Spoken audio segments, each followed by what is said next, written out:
şuna başlayalım. Tombarak ve CENTCOM komutanı Rojava ziyaret etti. Bu ziyareti şimdi nasıl okumak gerekiyor? Evet, şimdi yani bu 10 Mart anlaşması imzalandıktan sonra da şimdiye kadar çok gecikti. Herhalde diğerleri de böyle, yani gözlemci olarak Amerika'da bir arada vardı. Yani bu niye gecikti, niye şey yapıldı? Yani muhakkak bunu anlamak istiyor ve bunu biraz daha fazla uygulamak istiyorlar. Yani biraz onlar kendi çıkarları Suriye'de istikrarın sağlanmasına gerekiyor. Ona göre de biraz hızlandırmak için veya da en azından yürürlüğe girmek için buraya geldi. İşte oturdular ve dündü. Bugün de Şam'a beraber gittiler. Veyahut da gittiler, orada buluştular. Şam'da bunu tartışmak için, yani 10 Mart Anlaşması'nı tartışmak için gittiler. Ancak işte bu arada hani bu Tombarak'ın daha önceden, en azından bir iki gün önceden buraya geleceğini biliyorlar. Sanırım bu Halep'te olanlar bunu biraz yani öyle sanıyoruz, yani bir provoke etmek için, yani bir taraflarda birisi kalkıp bunu bahane ederek de bu görüşmenin tamamlanmaması veya da olmaması için bir çabaydı ama başaramadılar tabii. Şimdi gittiler, Şam'da oturdular. Bakalım artık ne sonuç verecekse bekliyoruz yani. Yani Tombarak tabii geçmişte bir takım tepki çeken açıklamalar yaptı. Daha önce sonra da işte Erşar'a Washington'a götürüldü, New York'a götürüldü. Orada Birleşmiş Milletler Genel Kurulu'na katıldı. Şimdi acaba Amerika Birleşik Devletleri'nin Suriye'ye ilişkin, Rojava'ya ilişkin pozisyonu netleşti diyebilir miyiz? Bilmiyorum gerçekten, çünkü bir şey çıkmadı. Yani buradaki görüşmeler, tartışmaların tam içeriği ne olduğunu bilmiyoruz. O sadece bir şey ilan etti. O da merafe bu kısra, bu hani bu Savunma Bakanlığı dedikleri şey. İşte biz ateşkes kararına vardık bütün Suriye'de. Bu ateşkes kararı zaten o, yani bu Mart Anlaşması'nın bir bendiydi. 8 bentlerden birisiydi.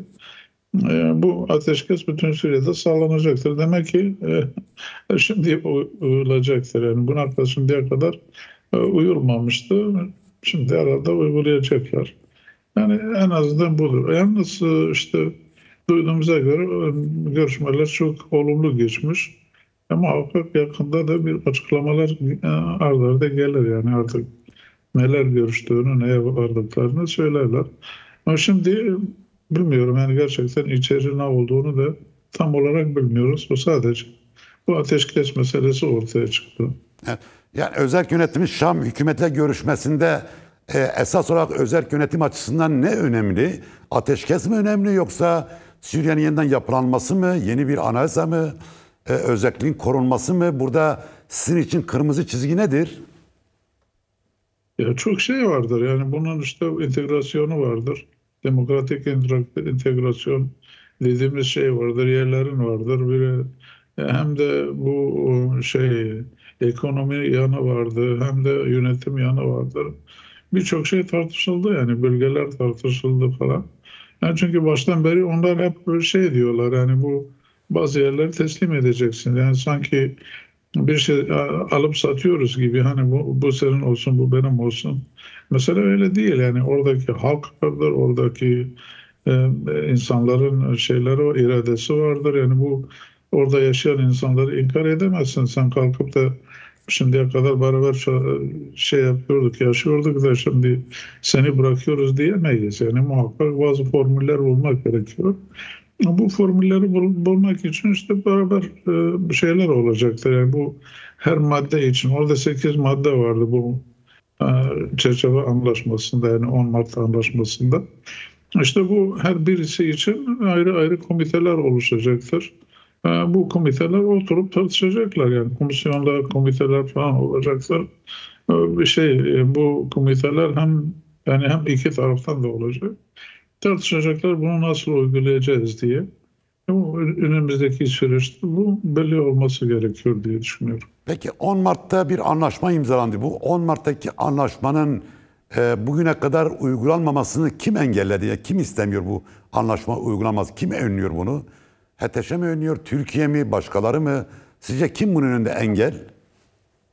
Ya şimdi engel bilmiyorum yani kalkıp böyle boştan suçlamalar çok uçuşturuyorlar yani hatta yani bu Türkiye'den bile işte suçluyorlar yönetimi. Ama gerçek öyle değildir. Gerçek bizim bildiğimiz bunun içindeyiz yani. İlk günden beri komiteler oluşturuldu bizim tarafımızdan. Ama bu komiteler tek başına bir şey karar veremez. Muhakkak beraber olacaklar. Yani iki taraftan da olacaktır bu komite işini görmesi için.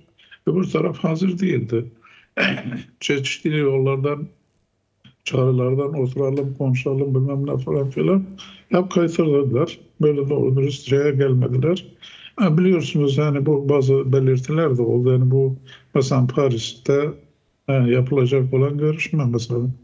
Yok bilmem şöyle olmuş, yok bilmem buna hazır değiliz, yok Suriye'de şöyle oluyor. Yani çeşitli bahanelerle bunu hep ertelediler ve kaçtılar bundan. Onun için bizimkiler ilk günden beri hazırdır. Komitelerimiz hazırdır, insanlarımız hazırdır. Bizim görüşlerimiz vardır, yol haritamız vardır. Bunu nasıl çözeceğiz her şey. Ancak öbür taraf hazır değildi şimdiye kadar. Şimdi bu Amerikalılar yani Tom Barak buraya gelince tabii daha önce de söylüyorduk yani bunu iletiyorduk. Ancak bu anti propaganda bize karşı yapılan anti propaganda bilmiyorum yani belki bir dereceye kadar inanıyorlardı ama şimdi kendisi bu toplantıda bulunuyordu. Muhakkak gerçekleri gördü diye düşünüyorum.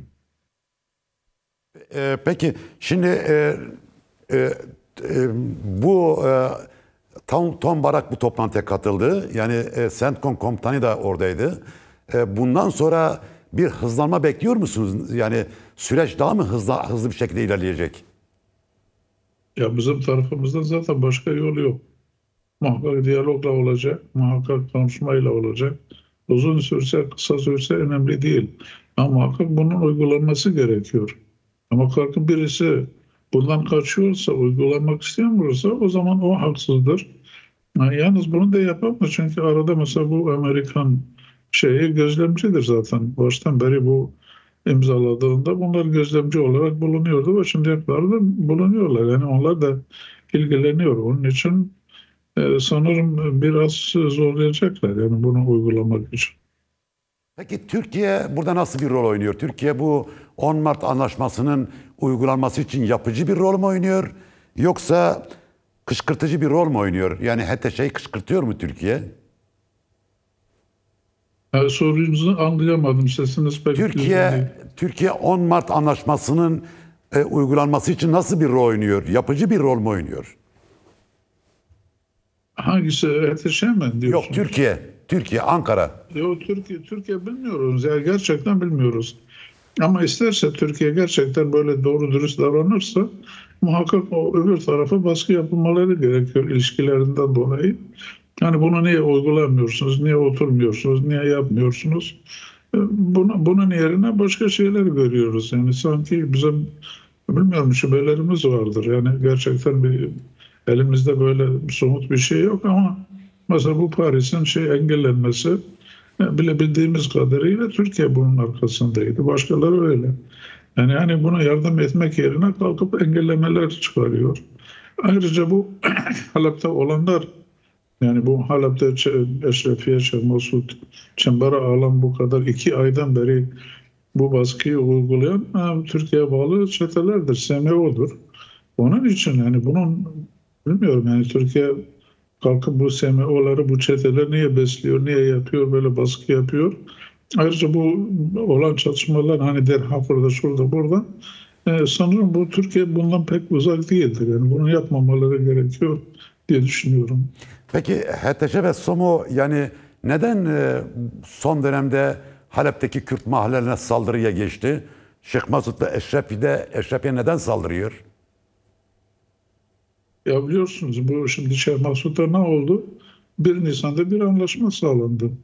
Yani Şeyh Maksud Eşrefiye sanki özel bir bölgeymiş gibi bütün kurumlar, kuruluşlar falan vardı. Yani artık hem okullarda hem de dil hem kültürel kurumlar, kuruluşlar falan. Yani oradaki halk kendi şeyini savunuyordu. Yani kendi diliyle, kendi kimliğini falan yaşıyordu o mahallelerde.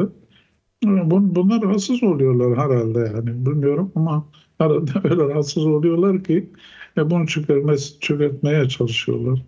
Ayrıca bu saldıran gruplar işte Hamzat, Amşat, bilmem ne falan filan, bunlar Sultan Murat, bunlar hepsi zaten şeye bağlı. Hepsi bu Türkiye'den direkt bağlılar. Peki Suriye ordusu denilen yani HTŞ'nin burada bir rolü yok mu? Yani sadece Türkiye bağlı çete gruplar mı saldırıyor Şeyh Maksut ve Eşrefiye'ye, yoksa HTŞ de bunun içerisinde var mı? Yok, onlara bağlıdır zaten. Onlar şimdi bu yani bu HTŞ Şam'a gider gitmez. Şimdi bunlar da işte biz de beraberiz. Beraber biz de bu işte Savunma Bakanlığı'nın bir parçasıyız. Yani bu Savunma Bakanlığı adıyla hareket ediyorlar. Hatta buradaki çatışmalardan bu Derhap'ta falan filan işte biz şeyiz, yani biz Suriye Savunma Bakanlığı'nı temsil ediyoruz ve hatta onu savunuyoruz. Yani böyle söylüyorlar ama biz biliyoruz alttan alta zaten bunlar hala Türkiye'ye bağlıdır. Yani hatta yani öyle geçenlerde bazı sesler çıktı orada videolarda falan. Bazıları işte bu HTŞ niye böyle yapıyorsunuz, bunu bize danışmadan yapıyorsunuz falan. Birisi kalkıp zaten sizin ilginiz yok, bizim emirlerimiz direkt Türkiye'den geliyor diyorlar. Ancak Türkiye'den kimden geliyorsa bilmiyoruz. Evet. Ama bu böyle bir şey vardır, yani böyle bir fikir veya da böyle bir durum vardır. Şimdi 8 Aralık öncesi, yani 2024'te Şam Baas rejimi çökmeden önce Suriye'de İran ve Rusya çok etkindi. Acaba Türkiye sumu eliyle, Suriye Milli Ordusu eliyle bu boşluğu doldurmaya çalışıyor. İran ve Rusya'nın yarattığı boşluğu Türkiye mi dolduruyor Suriye'de? Ya şimdi şöyle bakmak gerekiyor. Bu Mart Anlaşması neydi? Bu sadece özel bölgeler için değil. Yani bütün Suriye içindi. Yani oradaki bentlere bakarsanız işte mesela demokrasi, anayasa, bilmem şunlar bunlar hepsi bunun içindedir. Bu sadece bizim için değil, bütün Suriye içindir. Bazı taraflar Suriye'nin istikrarlı olmasını istemiyorlar. Ya da en azından Suriye'de kargaşa olsun, biz de faydalanalım gibilerden. Veya da savaş tüccarları da artık neyse. Bir taraftan da bunu uygulamamak için şey yapıyorlar, yani bunu kızıştırıyorlar. Yani bu sefer saldırmaya çağırıyorlar ve en uygun şey de budur. Bize, yani bizim güzel yönetime karşı bunları kışkırtmaktır. Ayrıca başka bir şüphemiz de vardır. Yani mesela ya biliyorsunuz o Bakur'da bir şey var, bir süreç vardır. İşte bu süreci de baltalamak için yani bir bahanedir. Niye? Çünkü Bakur'daki bu son şeylerde görüldü ki %70 halkın, yani Türklerin, Kürtlerin, bütün oluşumların %75'i şey yapıyor, yani bu süreci istiyorlar, yani barış istiyorlar falan. Birisi kalkıp Türkiye'de yapamaz, yani ben bu sürece karşıyım falan diyemez. En kolay yolu da kalkıp burada Rojava'da kışkırtıp da bunu etkilemek için. Yani mesela bu DEM partiler ne dedi? Kobane'yi bombalayıp da barış sağlayamazsın falan dediler. Ayrıca mesela bu birisi önderlikte Sayın Öcalan da ne dedi? İşte Rojava bizim için kırmızı çizgimizdir. İşte bunu baltalamak için herhalde böyle bir şeylerde bulunuyorlar yani. Evet. Tabii izleyicilerimiz özellikle Kuzey Kürdistan'da ve Türkiye'de, Avrupa'daki izleyicilerimiz şunu da çok merak ediyor. Şu anda Şeyh Maksut ve Eşrefiye'de son durum nedir?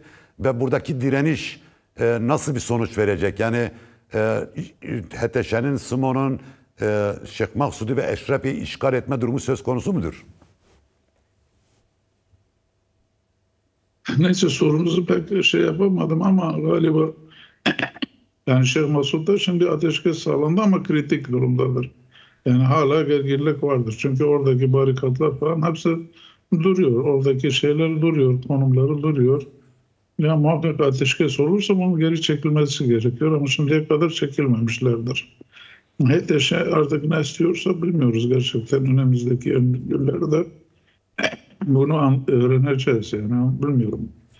Gerçekten neler olacağını bilmiyorum. Ama bizim düşündüğümüz şu şekilde, şimdi bu mentaliteyle, yani bu Şam'daki mentaliteyle istikrarı sağlamak Suriye'de biraz zor görünüyor. Yani çünkü düşmanlık siz de gördünüz, yani mesela bu kıyılarda, Suriye'nin kıyılarında neler yaptıklarını, Suriye'de neler yaptıklarını, günlük olarak hala da başı kesmeler, bilmem şeyler falan oluyor. Durmamıştır yani. Onun için hep gergin yaşamak. Yani bunların bu mentaliteyle istikrarı sağlamak biraz zor görünüyor. Peki SDG, Suriye Demokratik Güçleri, savunma güçleri ve Halep'teki öz savunma güçleri Şeyh Maksut ve Eşrefi'yi koruyacak kapasite sahipler mi? Yani böylesi bir benzeri bir Süveyde ve sahillerdeki benzeri bir katliam girişimine karşı bu güçleri var mı sizce? Vallahi bilmiyoruz tabii, biz güçlerimize güveniyoruz. Yani bu kadar senedir savaşta artık şey yapmışlar, yani bu kadar tecrübe kazanmışlar. Birikimleri vardır. Hepsi de komutanlar falan iyidir. Daha önce de bundan daha zorluğuyla çatışmalar yapmışlar. Sanırım o bizim bölgeleri e, koruyacak kadar güçtedir. Yani onları zaten, yani bu kadar savaş, bu kadar çatışma, bu kadar şey. Yani tecrübeliler. E, Biz bunlara güveniyoruz. Bakalım önümüzde neler olursa. Güçlerimiz yani muhakkak susmayacak. Yani ne biz susacağız, ne güçlerimiz de muhakkak susmayacaklardır. Yani kendini savunacaklardır. Evet.